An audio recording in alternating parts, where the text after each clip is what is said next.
작전명 목줄 다시 채우기. 백악관 최고의 전략가들이 설계한 완벽한 시나리오였습니다. 한국산 자동차에 폭탄 같은 관세를 부과하고 주한미군 철수라는 최후의 압박까지 준비된 경제와 안보, 두 개의 칼날이 한나라의 심장을 겨눴죠.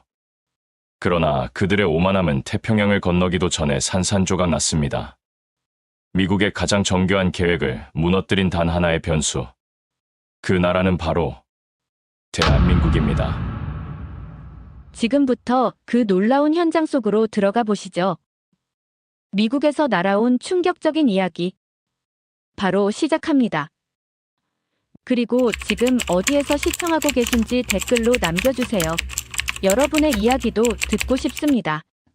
그 전에 잠깐 1초 만에 누를 수 있는 좋아요 버튼을 꾹 눌러주시면 영상 제작에 큰 힘이 됩니다. 그럼 바로 사연 시작하겠습니다. 안녕하세요. 제 이름은 피어스 켈러헨이라고 합니다. 저는 미국 국무부에서 오랫동안 동아시아 정책을 다뤄온 최고의 전략가로 불리며 하버드 케네디 스쿨을 졸업하고 국무부에 들어온 이후 미국의 국익을 위해 수많은 국제 협상의 최전선에 서 있습니다. 특히 아시아 국가들의 심리를 꿰뚫어보고 우리가 원하는 결과를 얻어내는 일에 있어서는 그 누구보다 자신 있었죠. 한때는 모든 것이 제 손안에 있는 것처럼 보였습니다. 모든 사건의 시작은 2025년 4월의 어느 쌀쌀한 봄날, 백악관 지하의 상황실에서였는데 서늘한 공기와 낮은 조명 아래 대통령을 포함한 미국의 최고 위급 인사들이 모여 있었고 그 자리의 긴장감은 단순한 회의의 무게를 넘어서고 있었습니다. 벽면의 대형 스크린에는 세계 지도와 함께 여러 데이터들이 쉴 새 없이 흘러가고 있었는데 그날의 안건은 단 하나, 바로 한국이었습니다. 대통령은 단호한 목소리로 더 이상의 관용은 없다고 선언했죠. 그리고 우리가 몇 주간 준비해온 충격적인 작전, 목줄 다시 채우기가 최종 승인되었는데 작전의 목표는 명확했습니다. 한국의 경제와 안보, 두 개의 축을 동시에 공격해 미국의 통제권 아래 다시 무릎 꿇게 만드는 것이었어요. 첫 번째 공격은 정밀하게 계산된 경제적 압박이었습니다. 미국 정부는 다음 날 새벽부터 한국산 자동차와 첨단 전자기기 등 핵심 수출 품목에 대해 무려 25%의 고율 관세를 부과하도록 명령을 내렸습니다. 이는 수년간 막대한 무역 흑자를 기록하며 비약적으로 성장해온 한국 경제의 심장을 직접 겨누는 조치였으며 산업 전반에 충격파를 가해 단기간 내에 심각한 타격을 입히려는 전략적 의도가 내포되어 있었습니다. 두 번째 공격은 안보 불안감을 극대화하는 것이었습니다. 저는 직접 한국으로 향해 기존의 수십 배에 달하는 방위비 분담금을 요구하도록 지시받았습니다. 경제 기반이 붕괴하는 와중에 국가 안보마저 불안정해진다면 한국은 미국의 보호 없이는 단 하루도 버틸 수 없다는 공포에 사로잡혀서 어떤 양보든 할 것이라는 것이 워싱턴이 세운 계산이었어요. 회의실 안의 공기는 냉혹한 자신감으로 가득 차 있었으며 이 시나리오가 완벽하다는 데에 모두가 의견을 같이 했습니다. 특히 국방부를 대표하는 마커스 리처드 장군은 무겁게 제 어깨를 두드리며 잠시 느슨해진 고삐가 한국을 지나치게 대담하게 만들었다는 점을 은근한 미소 속에 담아 전했습니다. 그는 사냥개가 주인을 물어서는 안 되며 이제 다시 목줄을 단단히 조여야 할 시점이라고 언급했다고 전해졌습니다. 그 은밀한 비유와 오만한 뉘앙스의 회의실의 다른 참석자들은 일제히 묵묵히 동의하는 표정을 지었고 저 또한 그러한 인식에 전혀 이견을 품지 않았습니다. 한국은 우리가 70년간 방패처럼 지켜온 나라였으며 우리의 기술력과 거대한 시장이 없었다면 결코 지금의 눈부신 발전을 이루지 못했을 것이라 굳게 확신하고 있었기에 그 믿음은 의심의 여지조차 없는 절대적인 진리처럼 제 의식 속에 각인되어 있었습니다. 그날 밤 저는 한국행 비행기에 오르기 전까지 단 한순간도 긴장을 풀지 않았어요. 워싱턴의 국익을 수호하고 미국의 우위를 공고히 하기 위해 마련된 두 개의 압박 카드를 손에 쥐었으며 각각의 카드는 정교한 계산과 다층적인 전략적 분석의 산물이었습니다. 첫 번째는 정밀하게 설계된 경제적 제재의 수단이었고 두 번째는 심리적 군사적 압박을 가하는 절대적인 방위비 증액 요구였습니다. 저는 출국 전까지 고위 참모진과의 비공개 전략 검토 회의를 수차례 거듭하며 한국 정부의 정치경제군사 구조를 세밀하게 분해하듯 분석했고 그 결과로 도출된 예상 시나리오를 제 뇌리에 깊숙이 각인시켰습니다. 이 모든 준비의 본질은 한국을 변화시키는 것이 아니라 이미 세워둔 시나리오가 현실에서 얼마나 정확히 맞아떨어지는지 확인하는 데 있었습니다. 저는 그저 예정된 수순을 직접 검증하러 가는 사람처럼 차가운 자신감 속에 가벼운 승리의 예감을 품고 있었어요. 그 마음속에는 한국이라는 변수를 제압 가능한 대상으로만 인식하는 교만한 계산이 가득 차 있었는데, 인천의 활주로 위에 발을 내디딜 그 순간까지 제 머릿속에서 한국은 결코 예외가 될 수 없는 미국이 지배하는 질서의 한 구성 요소에 불과했습니다. 처음에는 정중하게, 하지만 단호하게, 그리고 그들이 저항한다면 경제와 안보의 끈을 동시에 조여 그들의 숨통을 끊어놓을 계획이었습니다. 한때는 우리의 가장 성공적인 동맹이었지만 이제는 우리의 이익을 위해 길들여야 할 대상으로 전락한 나라, 저는 그렇게 생각하며 서울로 향하고 있었어요. 다음 날 새벽 인천국제공항에 발을 내디딘 순간 저는 처음으로 계획에 없던 감정과 마주하게 되었습니다.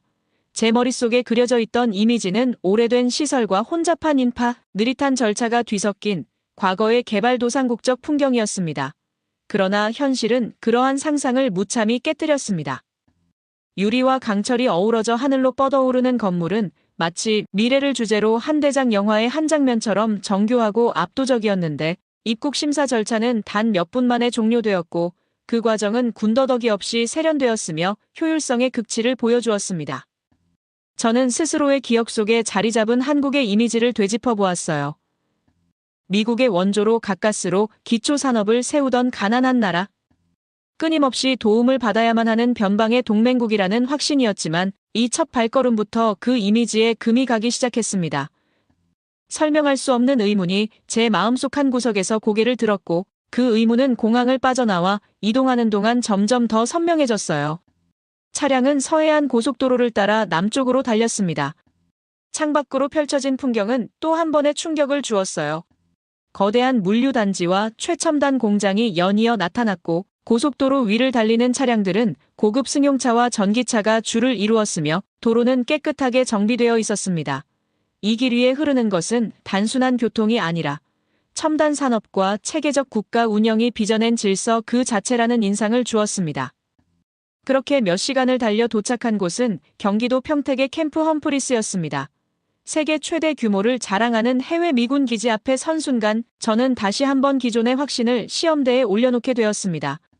출국 전 국무부에서 함께 근무하던 동료 스티븐이 제게 한 사람을 소개해 주었는데 그의 이름은 마이클로, 주한미군으로서 이미 수년째 이곳 험프리스 기지에서 근무하며 시설과 운영 전반에 정통한 인물이었습니다. 저는 그와의 사전 약속에 따라 기지 정문에서 합류했고 그는 마치 오랜 전우를 맞이하듯 단정한 군복 차림과 절제된 태도로 저를 맞이했습니다. 세계 최대 규모의 해외 미군 기지라는 거대한 타이틀은 이미 수차례 보고서와 브리핑 자료를 통해 접했으나 직접 눈으로 마주한 그 순간의 압도감은 모든 문서적 기록을 무색하게 만들었습니다.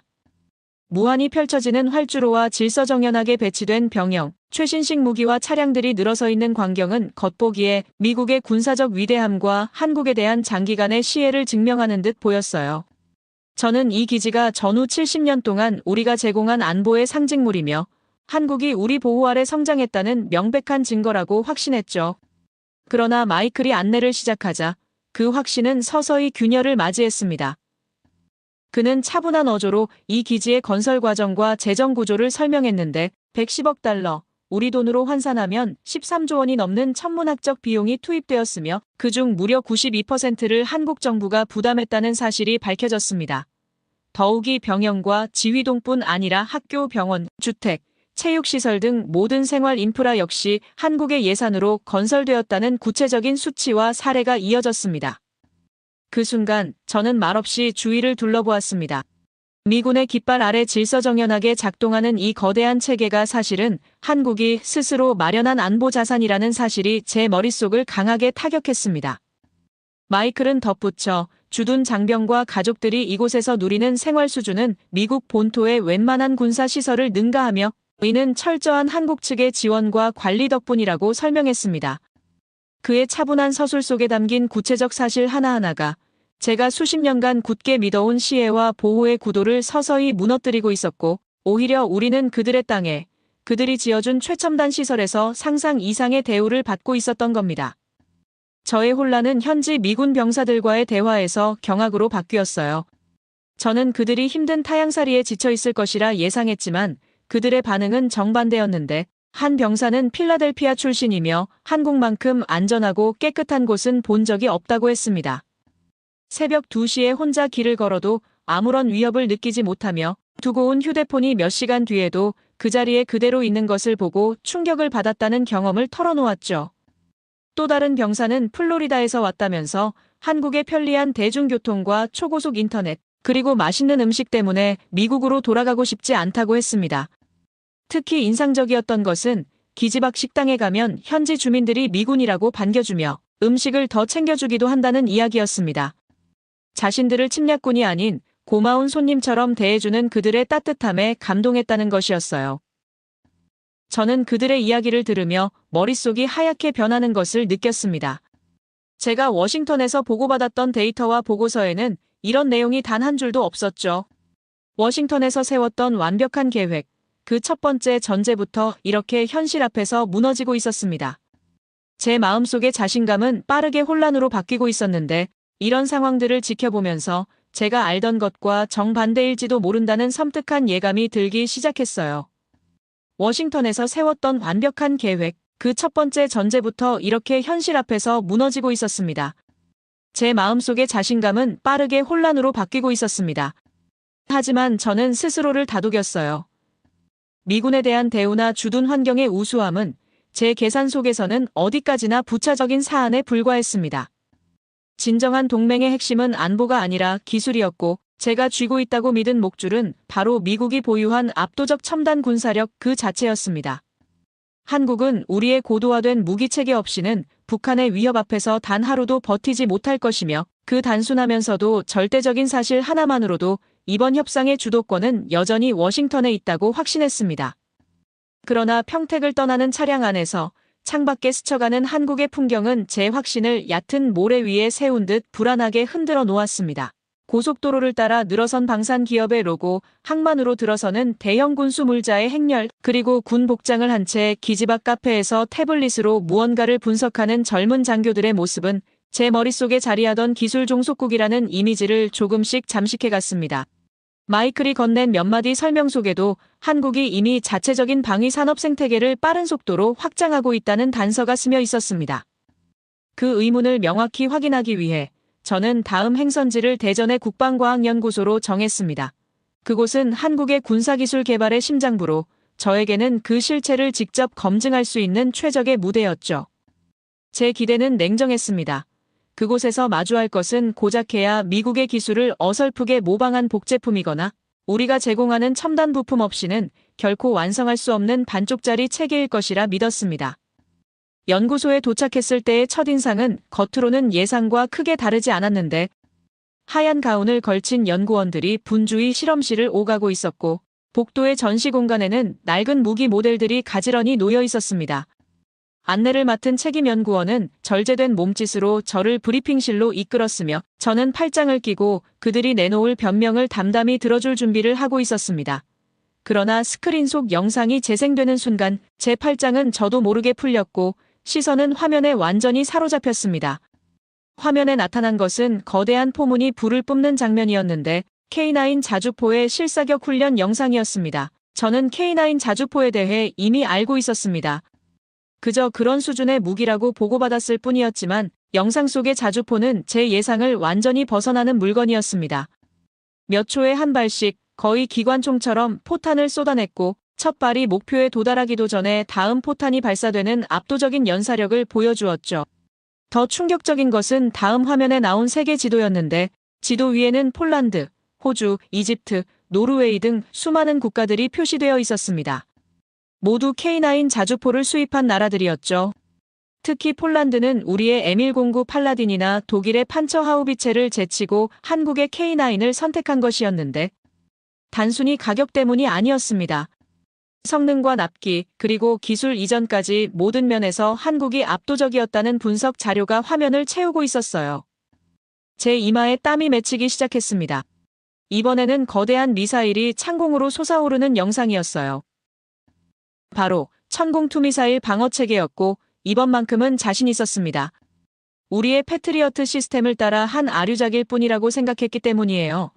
하지만 다음 순간 저는 화면에서 눈을 뗄 수가 없었는데 천공투가 날아오는 모의 탄도미사일을 한치의 오차도 없이 정확하게 요격하는 장면이 느린 화면으로 반복 재생되었어요.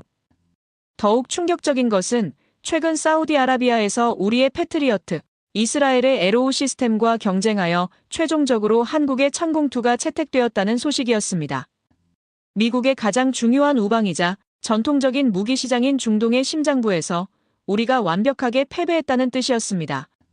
기술 종속이라는 저의 마지막 믿음이 산산조각 나고 있었고 이들은 더 이상 우리의 기술을 필요로 하는 나라가 아니었어요.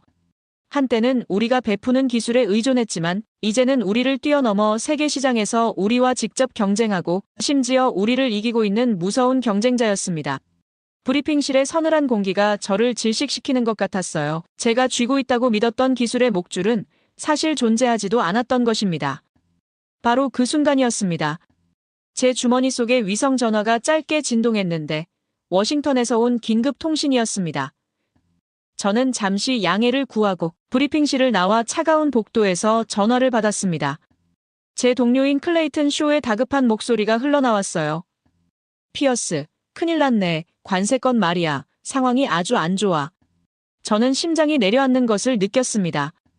클레이튼 쇼의 목소리에는 제가 한 번도 들어보지 못한 종류의 공포가 서려 있었어요.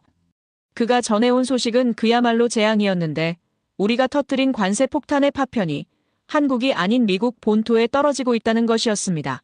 한국 자동차에 25%의 관세를 부과하자마자 엘라베마와 조지아에 있는 현대, 기아의 협력업체들이 연달아 부품 공급 계약이 끊기고 있다는 것이었습니다. 그 결과 수천 명에 달하는 미국인 노동자들이 하루아침에 일자리를 잃고 거리로 내몰리고 있었습니다. 더 최악인 것은 분노한 노동자들이 한국 기업이 아닌 일자리를 빼앗은 미국 정부를 향해 시위를 시작했다는 점이었는데 그들의 손에는 우리의 일자리를 돌려달라, 정치가 우리를 죽인다와 같은 팻말이 들려 있었고 그 분노의 화살은 작전을 설계한 우리에게로 정확히 향하고 있었습니다.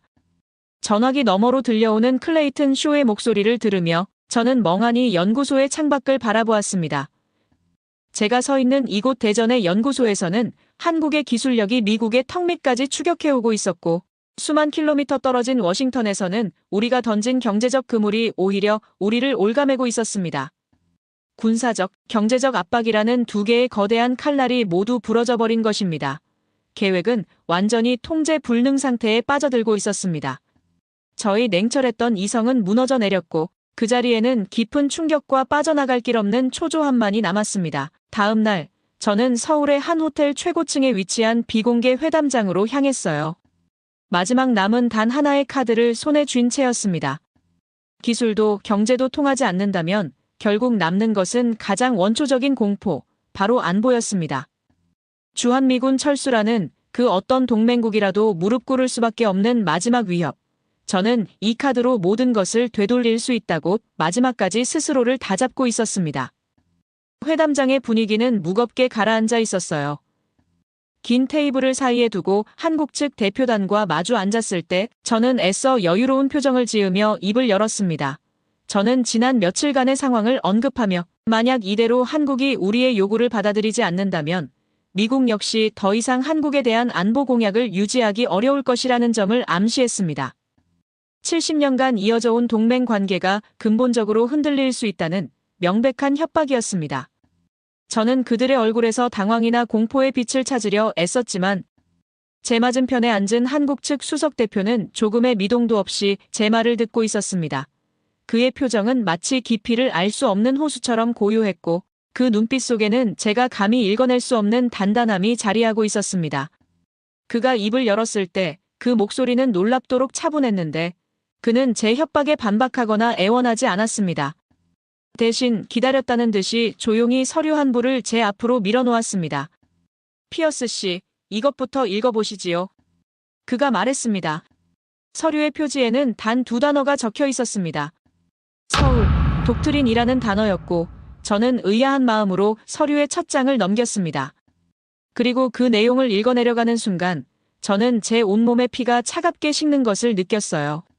그것은 단순한 대응 계획이 아니었습니다. 미국이 없는 세상에 대한 너무나도 치밀하고 구체적인 한국의 생존 전략이었습니다. 첫 번째 항목은 아시아 국가들과의 독자적인 안보 동맹 구축이었는데 일본, 호주, 인도, 심지어 베트남과도 이미 물밑에서 협의를 진행하고 있다는 내용이었죠. 두 번째는 우리의 군사 시스템에서 벗어난 완전한 독자 무기체계 완성이었습니다. 그리고 마지막 페이지에 저는 제 눈을 의심하게 만드는 문장을 발견했습니다. 미군 철수 시 6개월 내 자체 핵 억제력 확보 완료. 이것은 허풍이나 엄포가 아니었습니다. 너무나도 구체적인 예산과 일정, 그리고 기술적 로드맵이 함께 첨부되어 있었습니다. 저는 온몸에 소름이 돋는 것을 느끼며 고개를 들었고 한국 측 대표는 여전히 고요한 눈빛으로 저를 바라보고 있었습니다. 그는 제가 서류를 다 읽은 것을 확인하고는 제 심장에 마지막 비수를 꽂는 말을 덧붙였어요. 만약 우리의 제안이 불만족스럽다면 미군이 떠나도 좋다고 했습니다. 자신들은 우리를 붙잡지 않겠다는 너무나도 정중해서 오히려 섬뜩한 말을 건넸습니다. 그 순간 저는 깨달았습니다. 제가 손에 쥐고 있던 마지막 카드는 아무런 힘이 없는 빈 껍데기였다는 것을요. 오히려 그 카드는 한국이라는 잠자는 사자의 코털을 건드려 그들이 숨기고 있던 무시무시한 이빨을 드러내게 만든 최악의 패착이었습니다. 회담장의 통유리 너머로 보이는 서울의 풍경이 아득하게 느껴졌습니다. 저는 더 이상 협상가가 아니었어요. 거대한 힘의 이동을 목격한 무력한 증인일 뿐이었죠. 경악을 넘어선 차가운 전율이 제 등줄기를 타고 흘러내렸습니다. 워싱턴으로 돌아오는 14시간의 비행 동안 저는 한마디도 할 수 없었어요. 창밖의 어둠을 보며 서울에서 보았던 그 서류, 서울 독트린의 내용을 수없이 복기했습니다. 모든 것이 거짓이었습니다. 우리가 믿었던 한국의 나약함, 우리의 기술에 대한 의존, 안보에 대한 절박함까지 전부 우리의 착각이 만들어낸 허상이었죠. 그들은 우리가 목줄을 채우려 할 때 조용히 그 목줄을 끊어버릴 칼을 갈고 있었던 겁니다. 워싱턴에 도착했을 때 저는 이미 한국을 압박하러 떠났던 그 사람이 아니었습니다. 서울에서 마주한 날것의 진실은 제 안의 오만과 확신을 무너뜨렸고 저는 그것의 무게를 짊어진 채 권력의 심장부라 할 수 있는 백악관으로 돌아온 한 명의 보고자에 불과했습니다. 상황실에 들어서는 순간 공기는 떠나기 전보다 한층 무겁게 가라앉아 있었어요. 조명은 낮게 깔려 있었고 긴 테이블을 중심으로 대통령과 외교안보 라인의 최고 위급 인사들이 이미 자리를 차지하고 있었습니다. 그들의 표정에는 승전보를 기다리는 자만심이 묻어 있었으며 방안을 감도는 긴장과 기대는 거의 물리적으로 느껴질 만큼 짙었습니다. 국방부를 대표하는 마커스 리처드 장군은 저를 바라보며 한국이 얼마나 절박하게 매달렸는지를 묻는 시선을 보냈습니다. 그것은 이미 답을 정해놓고 확인만 하려는 사람의 태도였으며 제 보고가 그들의 자부심을 강화시켜줄 것이라는 확신이 담겨 있었습니다. 저는 그 질문에 직접적인 대답을 내놓지 않았어요. 대신 준비해온 두꺼운 보고서를 조용히 테이블 위에 올려놓았고 그 무게가 나무 표면을 울리며 내려앉는 소리가 묘하게 길게 퍼져나갔습니다. 제 목소리는 스스로도 놀랄 만큼 낮고 단단하게 울렸어요. 감정의 경랑을 꾹 눌러 담은 채 저는 차분하게 입을 열었습니다. 그 순간 상황실을 가득 메우고 있던 승리의 기대감은 아직 깨닫지 못한 채 서서히 그리고 불가피하게 무너져 내릴 준비를 하고 있었습니다. 저는 보고를 시작했습니다. 제가 평택 기지에서 본 것, 한국이 부담하고 있는 막대한 비용에 대해 설명했어요. 리처드 장군은 코웃음을 치며 그건 그들을 지켜주는 비용에 비하면 아무것도 아니라고 반박했습니다. 저는 다음 페이지로 넘어갔어요.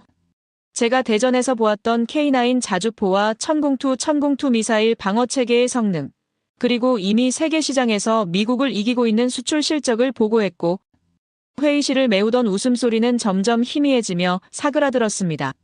저는 마침내 가장 뼈아픈 진실을 꺼내놓았는데 우리가 정밀하게 설계했던 관세 폭탄이 실은 한국이 아니라 미국 남부의 산업 현장을 직격하고 있었으며 그 여파로 수천 명의 미국인 노동자들이 하루아침에 일자리를 잃고 거리로 내몰리고 있다는 사실이었습니다. 그 말을 이어가던 순간 저는 제 옆자리에 앉아있던 클레이튼 쇼의 얼굴에서 핏기가 순식간에 가시는 것을 보았습니다. 이미 연방의회와 주요 방송국까지 이 사태를 대서특필하고 있는 상황에서 더는 숨길 수 없는 현실이었습니다. 회의실은 깊은 정적에 잠겼지만 그 침묵을 깨고 일어난 것은 리처드 장군이었어요. 그는 현실을 인정하지 않으려는 완고한 표정으로 자리에서 몸을 일으켰고 제 보고를 한국의 치밀한 선전술에 세뇌당한 결과로 치부했습니다. 그는 한국이 보유한 모든 군사기술이 결국 미국의 설계와 자료를 모방한 것에 불과하며 경제적 충격 또한 일시적인 파동에 지나지 않는다고 단언했습니다. 나아가 한국은 본질적으로 미국의 보호망 없이는 자립할 수 없는 국가이며 따라서 이번 사안 역시 시간이 지나면 원래의 힘의 균형으로 회귀할 것이라는 확신을 굽히지 않았죠.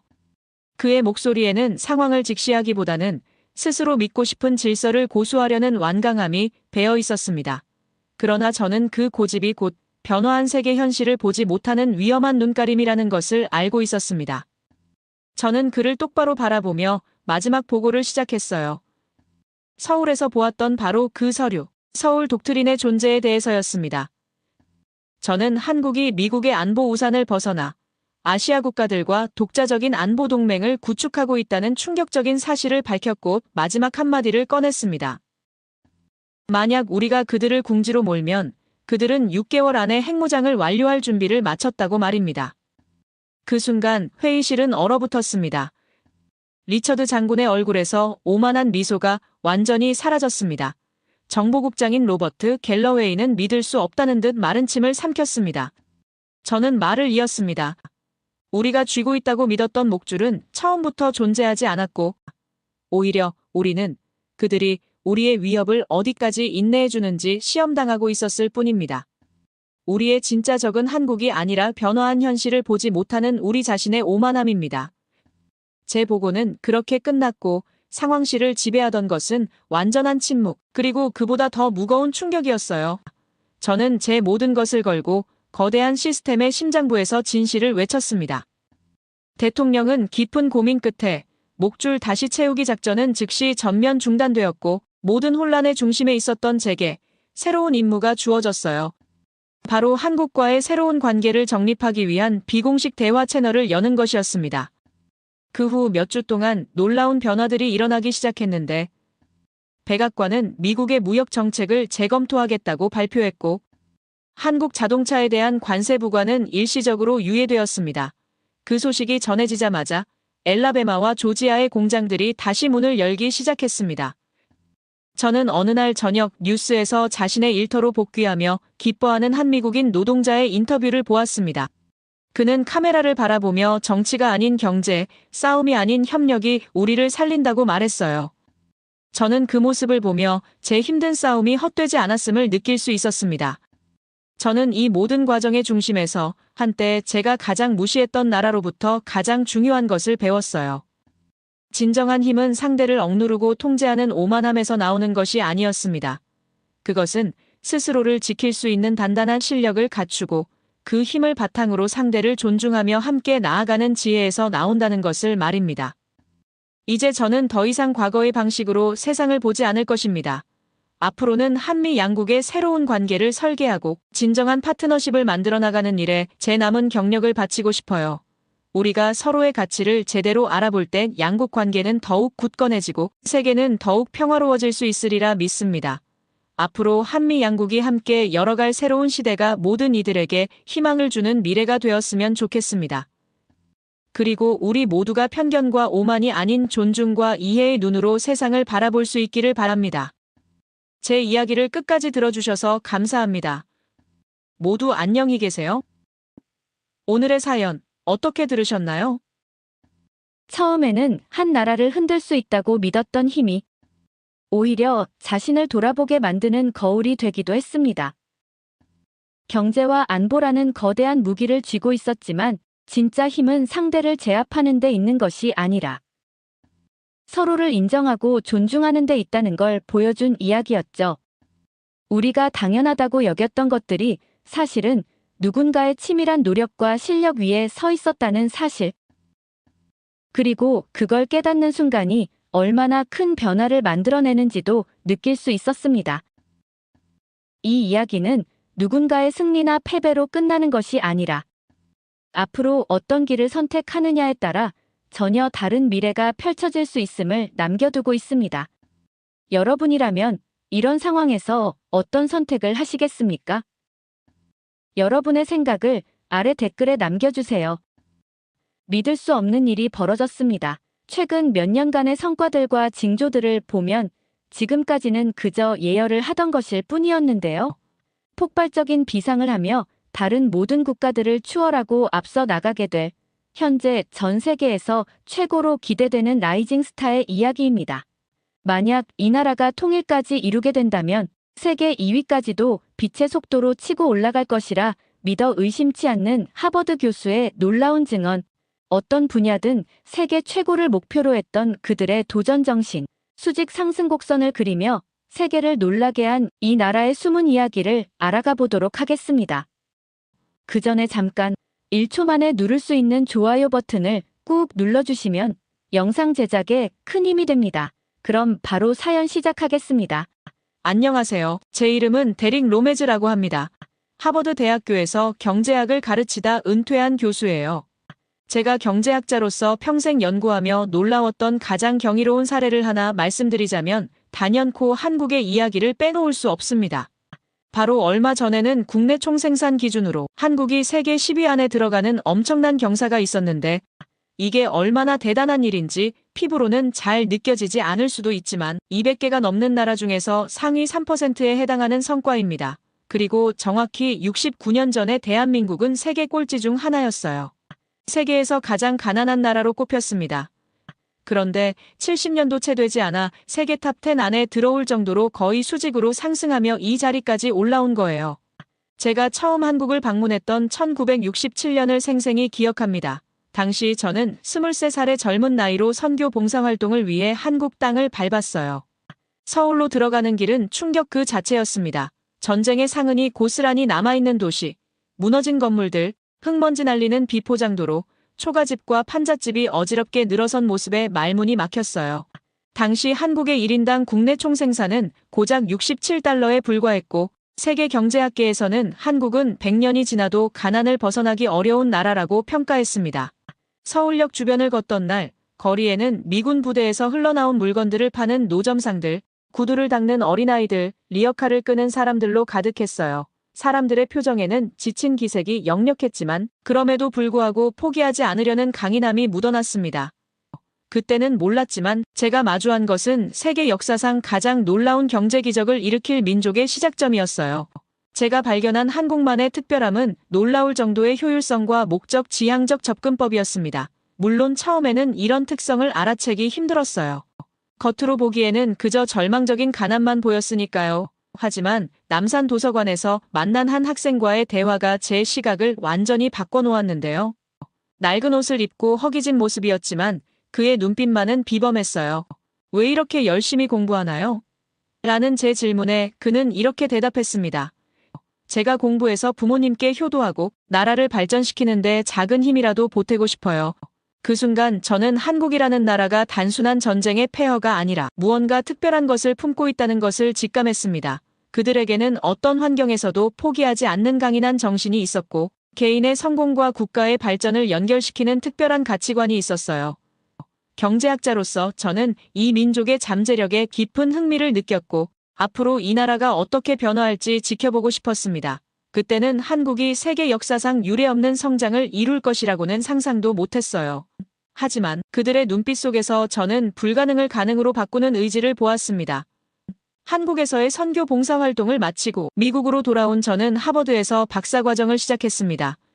제 연구 주제는 재난 후 경제 재건이었어요. 한국에서 보았던 참혹한 현실이 제 학문적 관심사를 완전히 바꿔놓았기 때문입니다. 연구를 진행할수록 저는 한국에 관한 자료를 찾아 읽었어요. 세계은행과 국제통화기금의 보고서들은 한국의 미래를 어둡게 전망했습니다.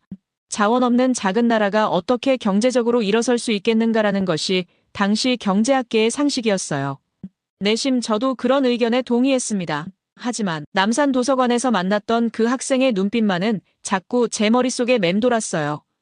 10년이 넘는 세월이 흘렀고 저는 하버드 경제학과의 교수가 되었습니다. 1979년 아시아 경제 연구를 위한 학회에 참석하기 위해 다시 한국을 방문할 기회가 생겼는데요.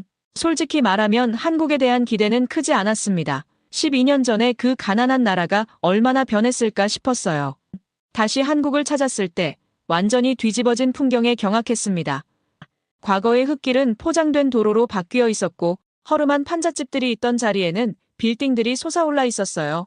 저는 눈을 의심할 수밖에 없었습니다. 정말 이곳이 내가 알던 그 한국인가?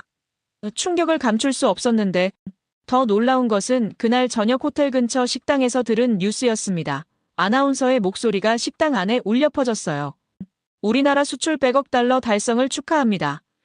저는 커피를 마시다 그만 사례가 들려 기침을 연거푸했습니다. 수출 100억 달러라니 이건 미처 알지 못했던 경이로운 성취였어요. 12년 전만 해도 수출이라곤 거의 없던 나라가 어떻게 이런 기적을 이룰 수 있었을까요? 다음 날 경제개발 현장을 둘러보기 위해 저는 포항제철소를 방문했습니다. 1968년 착공해 73년부터 가동된 이 거대한 산업시설은 실제로 보지 않았다면 누구도 믿지 않았을 장면이었어요. 쉴 새 없이 돌아가는 용광로와 거대한 철강 생산시설, 그리고 자부심에 가득 찬 노동자들의 얼굴, 한 엔지니어는 자랑스럽게 말했습니다. 일본의 배상금과 미국의 차관으로 시작했지만 이제는 우리 기술로 세계적인 철강을 생산하고 있어요. 경제학자로서 저는 이런 급속한 산업화가 어떻게 가능했는지 깊이 궁금했습니다. 일본과 같은 선진국들이 수십 년에 걸쳐 이룬 성과를 한국은 어떻게 이렇게 짧은 시간에 달성할 수 있었을까요? 그 해답을 찾기 위해 저는 서울대학교 교수들과 만남을 가졌어요. 그곳에서 저는 한국의 독특한 경제 발전 전략에 대해 듣게 되었습니다. 우리에게는 자원이 없었지만 사람이 있었습니다. 한 교수가 설명했어요. 60년대 초부터 독일에 파견된 광부와 간호사들이 벌어들인 외화, 베트남 파병을 통해 얻은 수입, 중동 건설 현장에서 흘린 땀, 이 모든 것이 우리 경제 발전의 초석이 되었습니다. 저는 이 이야기를 듣고 깊은 감동을 받았어요. 국가 재건을 위해 머나먼 타국에서 고된 노동을 마다하지 않은 사람들의 희생이 오늘날 한국의 산업화를 가능케 했다는 사실이 놀라웠습니다. 또 다른 충격적인 발견은 새마을 운동이었어요. 대학 교수의 안내로 경기도의 한 농촌 마을을 방문했을 때 저는 완전히 바뀐 농촌의 모습에 또 한 번 놀랐습니다. 초가 지붕은 슬레이트 지붕으로 바뀌어 있었고 넓게 포장된 마을길, 깨끗한 상수도 시설, 그리고 농기계를 다루는 농민들의 모습은 12년 전 제가 보았던 한국 농촌과는 전혀 달랐어요. 우리도 잘 살아보세라는 구호 아래 정부와 주민들이 합심해 마을을 개선한 새마을 운동의 성과였습니다. 마을 이장은 자랑스럽게 말했어요. 정부에서 시멘트와 철근만 주고 나머지는 우리 손으로 다 했습니다. 주민들의 자발적 참여와 근면, 자조, 협동의 정신으로 이루어낸 변화였습니다. 저는 그 자리에서 한국인들의 강인한 의지와 단결력을 다시 한번 실감했어요. 서울에서 만난 교수는 한글에 대해서도 설명해 주었습니다. 세종대왕은 백성들이 쉽게 글을 배울 수 있도록 한글을 창제했어요. 그 순간 저는 머릿속에서 퍼즐 조각이 맞춰지는 느낌을 받았습니다. 한국이 높은 문해율과 교육열을 가진 이유, 그들이 정보를 빠르게 습득하고 활용하는 능력, 그리고 효율적인 의사소통 체계가 이미 수백 년 전부터 준비되어 있었다는 사실에 감탄했어요. 12년 만에 저는 한국에 대한 시각을 완전히 뒤바꾸게 되었습니다. 이곳은 단순히 전쟁의 폐허에서 일어난 나라가 아니었어요. 한국은 국민 모두가 하나된 의지로 불가능을 가능으로 바꿔나가는 기적의 현장이었습니다. 저는 세계경제학계의 상식을 뒤엎은 이 놀라운 사례를 더 깊이 연구해야겠다고 결심했어요. 한국의 경험은 제가 알던 모든 경제 이론을 제고하게 만들었고 인간의 의지와 단결이 얼마나 강력한 경제적 동력이 될 수 있는지를 보여주는 살아있는 증거였습니다. 하버드로 돌아온 후 저는 한국의 경제 발전 사례를 중심으로 연구에 몰두했습니다. 제가 보고 느낀 변화를 논문으로 정리해 동아시아의 경제기적 한국 사례 연구라는 제목으로 발표했어요. 당시 경제학계에서는 제 주장을 의심의 눈초리로 바라보는 학자들이 많았습니다. 그 정도 성장은 일시적인 현상일 뿐이다라는 비판이 쏟아졌어요. 하지만 저는 제가 직접 목격한 한국인들의 저력을 믿었습니다. 80년대와 90년대를 거치며 저는 한국과 함께 일본, 대만, 홍콩, 싱가포르 같은 아시아 국가들의 경제도 주의 깊게 관찰했어요. 일본은 이미 세계 경제 강국으로 자리 잡았고 다른 나라들도 빠르게 성장하고 있었습니다. 그 중에서도 한국의 성장 속도는 가장 가파른 상승 곡선을 그리고 있었는데요. 일본이 점진적이고 안정적인 발전 모델을 택했다면 한국은 훨씬 더 과감하고 도전적인 성장 전략을 구사하고 있었습니다.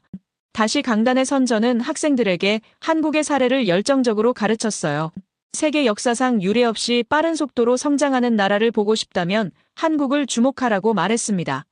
경제학자로서 한국은 저에게 이론보다 실천이, 자원보다 인적 자본이 더 중요하다는 것을 가르쳐준 살아있는 교과서였어요.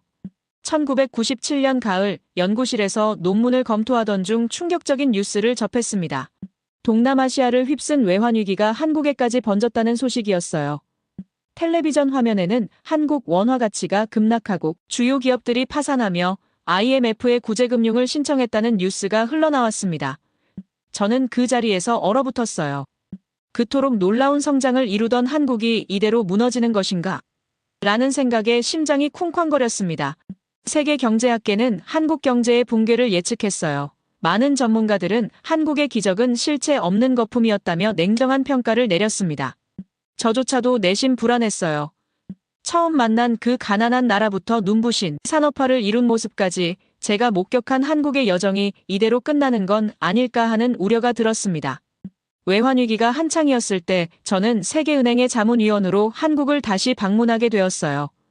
서울 거리는 침울했습니다. 실직자들이 넘쳐났고 폐업한 상점들이 곳곳에 있었으며 사람들의 표정에는 깊은 근심이 묻어났어요. 그러나 완전히 절망에 빠진 모습은 아니었습니다. 오히려 위기를 극복하려는 단호한 의지가 느껴졌기 때문이에요.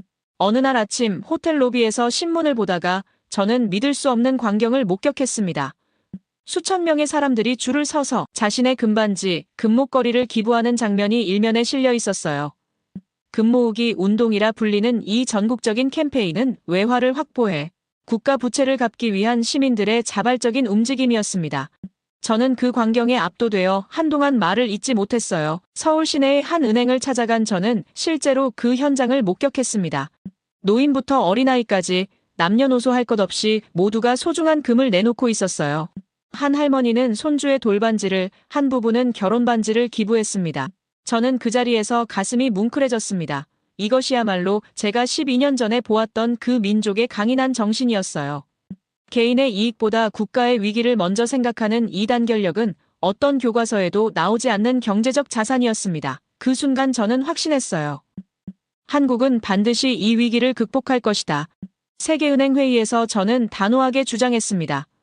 한국은 다른 나라와 다릅니다. 그들에게는 위기를 기회로 바꿀 저력이 있어요. 많은 동료들이 회의적인 시선을 보냈지만 저는 제 직관을 믿었습니다. 실제로 한국은 IMF의 구조조정 권고안을 성실히 이행하며 경제체질 개선에 나섰어요. 기업들은 부채를 줄이고 투명성을 높였으며 정부는 금융 시스템을 개혁했습니다. 더 놀라웠던 것은 한국이 위기 속에서도 미래 산업에 대한 투자를 멈추지 않았다는 점이었어요. 특히 정보기술 IT 분야에 대한 과감한 투자는 당시 세계은행 전문가들 사이에서도 의견이 갈렸습니다. 지금은 긴축이 필요한 때다라는 일반적인 조언과 달리 한국은 장기적 안목으로 오히려 인프라 구축과 기술 개발에 박차를 가했어요. 경제 위기 속에서도 전국의 초고속 인터넷망을 구축하는 한국 정부의 결정은 많은 경제학자들에게 무모해 보였습니다. 그러나 저는 이런 과감한 선택이 한국만의 독특한 미래 전략이라고 생각했어요. 실제로 이 판단은 2000년대 초반 한국이 IT 강국으로 도약하는 결정적인 발판이 되었습니다. 외환위기 현장에서 3달을 보낸 후 저는 하버드로 돌아와 위기 속의 혁신 한국의 경제회복 모델이라는 새로운 논문을 발표했어요. 이 논문에서 저는 처음으로 한국은 위기에 강한 나라라는 표현을 사용했습니다. 한국의 국민들은 위기 앞에서 개인의 이익보다 국가의 생존을 우선시하는 특별한 결속력을 보여주었고 이것이 그들의 가장 큰 경쟁력이라고 주장했어요. 당시만 해도 많은 학자들이 제 주장에 의문을 표했습니다. 그러나 세월이 흘러 한국이 IMF 구제금융을 조기 상환하고 아시아에서 가장 빠르게 경제를 회복했을 때 그들은 비로소 제 분석을 인정하기 시작했어요. 한국은 단순히 위기에서 살아남은 것이 아니라 그 위기를 발판 삼아 더 강한 나라로 거듭났습니다. 이것이야말로 진정한 한강의 기적의 또 다른 장이었어요. 2000년대 초반 저는 한국의 놀라운 회복을 지켜보며 새롭게 내린 결론을 다양한 경제학 저널에 발표했습니다. 상처 입은 호랑이는 더 강해진다라는 문구로 시작한 제 논문은 학계의 큰 주목을 받았어요. 이 비유는 외환위기라는 상처를 통해 오히려 더욱 강인해진 한국을 표현하기에 완벽했습니다. 불과 3년 만에 한국은 IMF 구제금융을 모두 상환했고 경제성장률은 다시 상승세로 돌아섰어요. 이런 빠른 회복은 경제학 교과서를 다시 쓰게 만드는 사례였습니다. 특히 인상적이었던 것은 한국이 위기 이후 보여준 방향 전환이었는데 전통적인 제조업에서 정보기술, 반도체, 디지털 콘텐츠와 같은 미래 산업으로 재빠르게 무게중심을 옮긴 점은 놀라웠습니다. IT 중심지, 판교 테크노밸리는 과거의 포항제철소처럼 저를 또 한 번 놀라게 했어요. 수많은 IT 기업들이 밤낮으로 일하며 새로운 기술을 개발하는 모습은 마치 미국 월스트리트를 방불케 했습니다.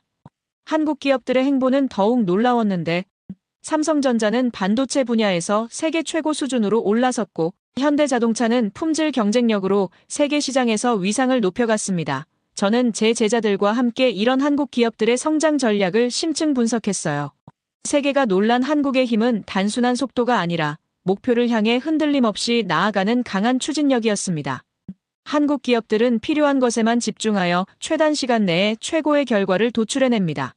하버드 비즈니스 스쿨에서 열린 강연에서 저는 이렇게 말했어요. 그들은 단순히 잘하는 것으로 만족하지 않고 세계 최고를 목표로 합니다. 한국이 도전하지 않은 분야는 있어도 도전해서 1등을 못 이룬 분야는 거의 없습니다. 이 말은 청중들 사이에서 큰 반향을 일으켰어요.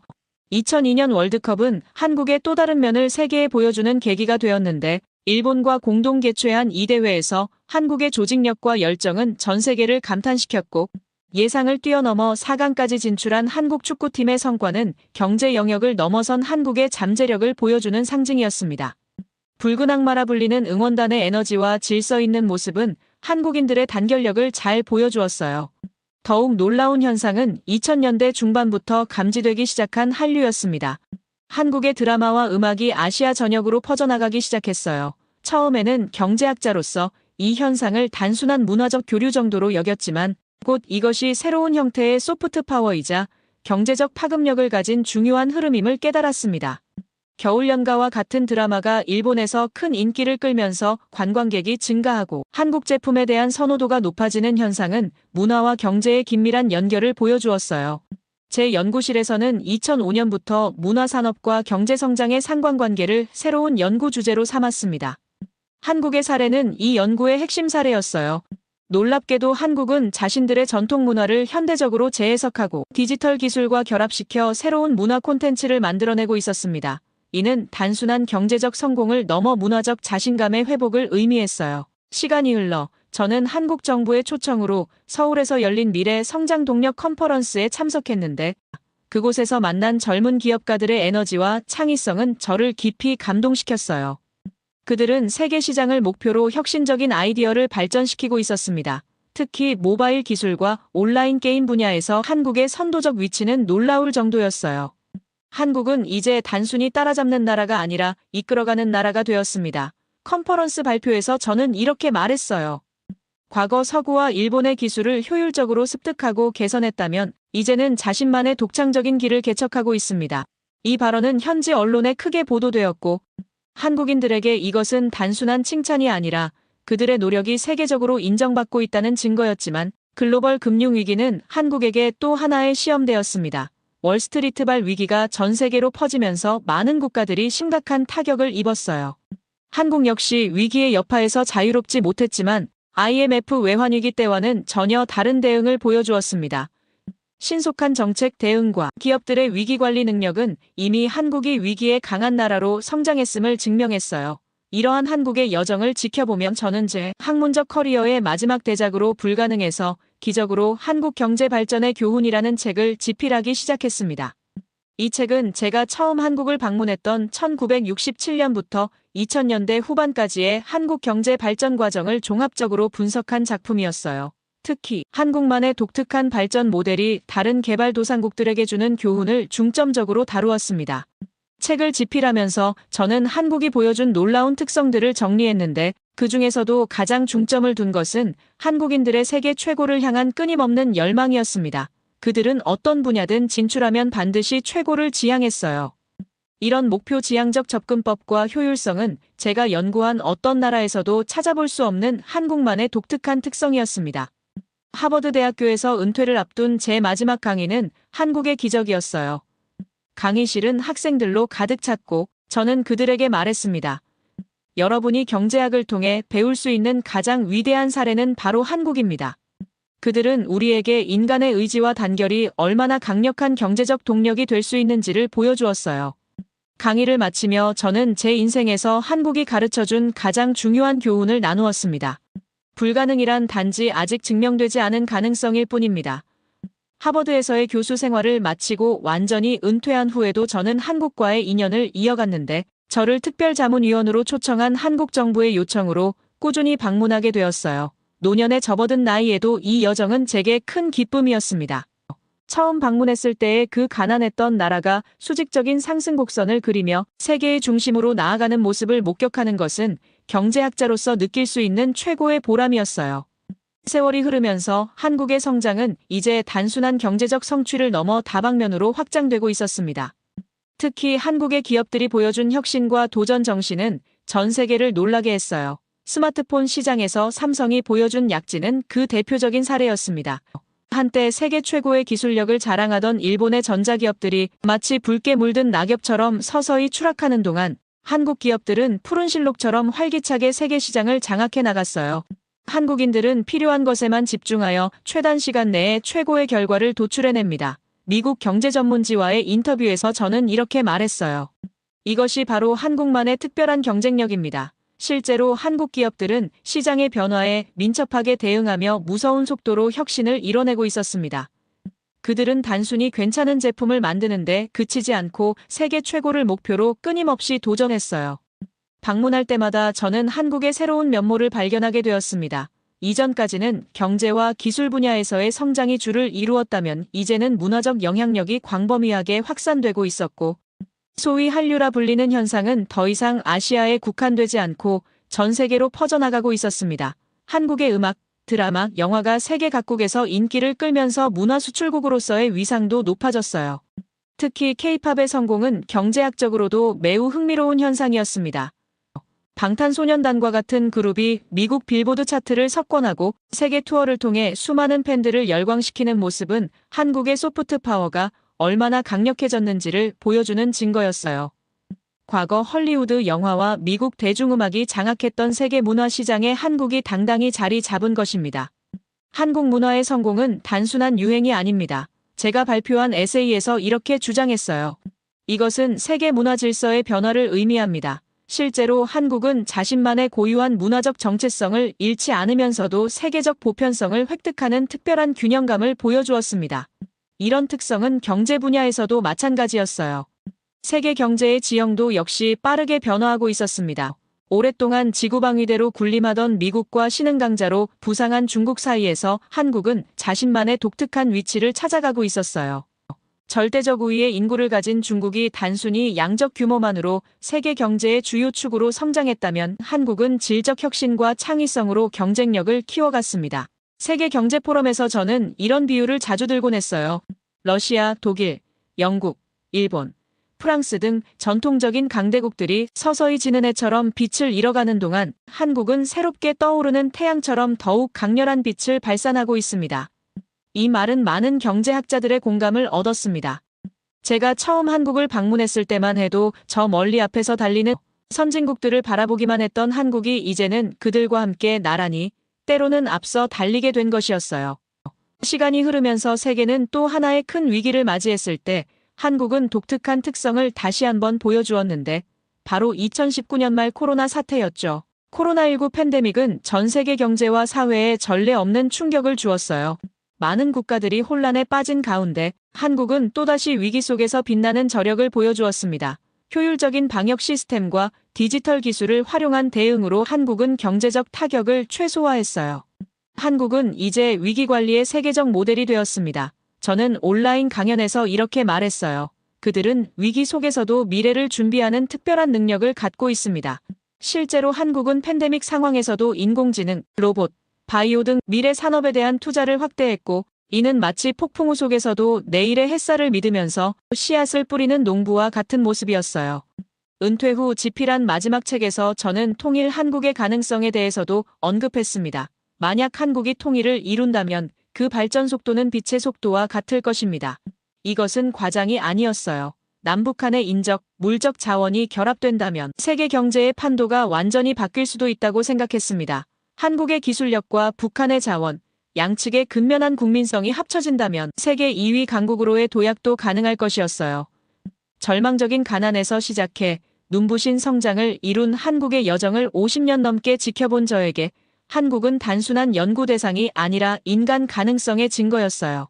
그들은 불가능을 가능으로 바꾸는 저력을 보여주었습니다. 자원도 없고 국토도 작은 나라가 오직 사람의 힘만으로 세계 역사상 유례없는 발전을 이룩한 것입니다.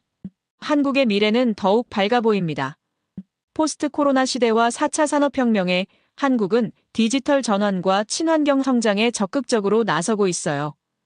그들은 단순히 경제 강국을 넘어 홍익인간의 이념으로 세계에 기여하는 나라로 성장하고 있습니다. 지금 한국인들이 걷고 있는 길은 앞으로 다른 많은 나라들이 따라갈 꽃길이 될 것이라고 저는 확신합니다. 반세기 전 그 가난했던 나라에서 만났던 한 학생의 눈빛을 저는 지금도 생생히 기억해요. 그의 눈에서 본 희망과 의지가 오늘날 한국을 만들었다고 생각합니다. 세계 역사상 유례없는 성공 스토리를 쓴 한국인들에게 저는 경제학자로서 그리고 한 인간으로서 깊은 존경을 표합니다. 한국의 기적은 우리에게 인간의 의지가 얼마나 위대한 변화를 만들어낼 수 있는지를 보여주는 살아있는 증거입니다. 끝까지 제 이야기를 들어주셔서 감사합니다. 모두 안녕히 계세요. 오늘의 사연 어떻게 들으셨나요? 70년 전 세계 최빈국에서 강대국 파리까지 기적 같은 여정이 가슴을 울리지 않나요? 상처 입은 호랑이는 더 강해진다는 말처럼 위기 속에서도 더 단단해진 우리의 저력이 놀랍습니다. 이제 한국은 본격적인 도약을 시작해 빛의 속도로 세계 정상을 향해 질주할 것입니다. 자원도 없고 국토도 작은 나라가 오직 사람의 힘만으로 이뤄낸 이 기적. 여러분은 어떤 생각이 드셨는지 댓글에 남겨주세요. 그리고 감동적인 사연을 주변 사람들과 공유하고 함께 이야기 나눠보세요. 마지막으로 1초밖에 걸리지 않는 구독과 좋아요, 알림 설정은 영상 제작에 큰 힘이 됩니다. 지금까지 감동을 담아 여러분께 진심을 전하는 감동담기였습니다. 오늘 하루도 행복한 하루 보내세요.